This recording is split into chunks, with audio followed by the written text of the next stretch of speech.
Hujambo, karibu sana katika makala ya Lulu Presents. Na hisabati ni somo ambalo lilitatanisha wengi pale katika shule za upili na pia shule za msingi. Lakini kwa sasa mambo ni kama yamerahisishwa kidogo. Yaani tangu mfumo ule wa 844 kuja katika mfumo huu wa CBC, mambo sasa ni nywe. Hisabati ni somo ambalo wengi hawakulipenda. Ni somo ambalo mpaka wa leo wengi tuko pale katika mitandao ya kijamii tukiuliza mwalimu wa mathematics hapa ni wapi? Manake walimu wa mathematics walikuwa wanakejeliwa pale hasa katika shule za upili ambapo wanafunzi walifeli sana katika mitihani. Lakini kwa sasa mambo yanaonekana kuwa yamekuwa mazuri kidogo. Manake hisabati haitakuwa tena somo la lazima. Hapa Kenya hisabati imefanyika kuwa somo ambalo si la lazima. Ni somo ambalo wanafunzi kwa sasa ambao watakuwa naenda katika senior school wana ruhusa ya kuchagua. Si lazima sasa ufanye hisabati kama compulsory subject ama somo la lazima. Hizi ni habari njema ambazo zimefikia Wakenya kwa sasa. Wengi wanatabasamu, wengi wanasema ya kwamba hili si jambo mzuri ambalo limefanyika manake. Wengine wanasema kwamba hisabati ni somo ambalo liko katika almost all the subjects. Ukienda katika business utapata mahesabu pale.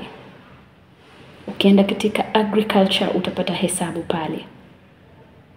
Hivyo basi wanasema kwamba hili si jambo nzuri ambalo wamefanya. Lakini pia wengine pale wanafurahia na kusema kwamba finally. Lakini kwani walingoja mpaka sisi tumalize shule ndipo sasa wakaweze kutoa hisabati. Nitakuwa na kusomea vile ambavyo Wakenya wameweza kureact kutokana na swala hili la kuondolewa kwa hisabati kama compulsory subject. Mmoja akasema imekuwa optional subject from day one. Kumaanisha yeye kutoka shule ya msingi kuja shule ya upili amekuwa akifanya, lakini kutoka siku ya kwanza ilikuwa ni optional.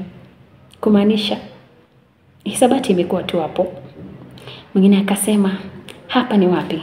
Nafikiri anajaribu kumuuliza mwalimu wa hisabati. Manake hawa walimu wa hisabati walikuwa ni walimu wa kufurahisha sana. Mwalimu wa hisabati hata kama ni mgonjwa lazima angefika kwenye darasa na kufunza. Iwe mvua, iwe jua, lazima mwalimu wa hisabati angefika kwenye darasa. Mambo yaliharibika kabisa pale ambapo kulipokuwa na double mathematics. Alafu somo hili lije baada ya kufanya ama kula chakula cha mchana. Mwalimu huyo hawezi kosa kabisa. Mwingine akasema kwa sasa naweza rudi shule. Manake hisabati imeondolewa. Sitalazimika kuketi pale kwenye darasa na nikaweze kusikiza na kufanya hisabati tena bila kupenda kwangu.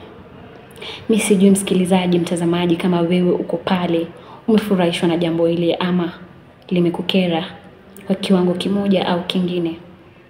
Ningependa sana kujua maoni yako kutoka huku makala ya Lulu Presents. Ni hayo tu msikilizaji, ningeomba sana uweze kusubscribe kwenye channel hii ili tukaweze kuwa tunafanya mambo kama haya na mengine zaidi. Ni hayo tu kwa sasa. Kwaheri.